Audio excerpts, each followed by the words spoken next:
మా వారు వెకేషన్ వెళ్ళడమేమో కానీ మేమైతే అవుట్ సైడ్ ఫుడ్ చాలా మిస్ అయిపోయామన్నమాట. అందుకే చాలా డేస్ తర్వాత మేము గచ్చిబౌలిలో ఉన్న మహేశ్వరి చాట్ చాలా ఫేమస్ కదా, అక్కడికైతే వెళ్ళామన్నమాట. మా ఫస్ట్ టైం విజిట్ ఇది. సో అక్కడ ఇప్పుడు ఫేమస్ ఉన్న పన్నీర్ చీజ్ శాండ్విచ్ అయితే ఆర్డర్ చేసాము. తర్వాత దహిపూరి ఆర్డర్ చేసాము. ఇంకా మా వాడు ఒకటే ఏడుస్తున్నాడు అని చెప్పి వాని కోసం మిక్స్డ్ ఫ్రూట్ జ్యూస్ అయితే ఆర్డర్ చేసాం అనమాట.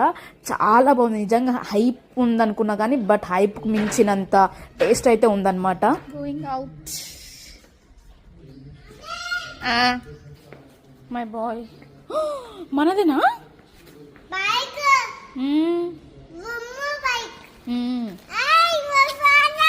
నో, నిన్ను తీసే నన్ను తీసుకుంటున్నా.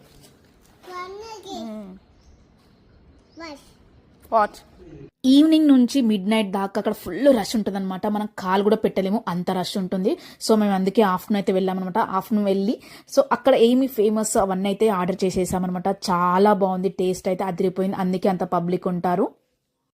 మేము అక్కడికి వెళ్ళేసరికి అప్పుడే క్రౌడ్ మెల్లిమెల్లిగా స్టార్ట్ అవుతుంది అనమాట. మేము తినేసి బయటికి పెట్టే లోపల ఫుల్ క్రౌడ్ వచ్చేసింది. ఎందుకంటే మేము కరెక్ట్ 1:30కి అలా వెళ్ళాము. మేము వచ్చి మళ్ళీ రిటర్న్ వచ్చేసరికి 2:30 అలా అవుతుంది. సో పబ్లిక్ అనేది పెరుగుతూ ఉన్నారనమాట. చాలా రష్ ఉంటుంది. టేస్ట్ మాత్రం అదిరిపోతుంది. పక్క మీరు ఉంటే మాత్రం ఖచ్చితంగా వెళ్ళి ట్రై చేయండి దగ్గరలో ఉంటే. సో ఇంటికి వెళ్ళేటప్పుడు అయితే స్ట్రాబెర్రీ డిలైట్ తీసుకెళ్తున్నాము మా పాప కోసము.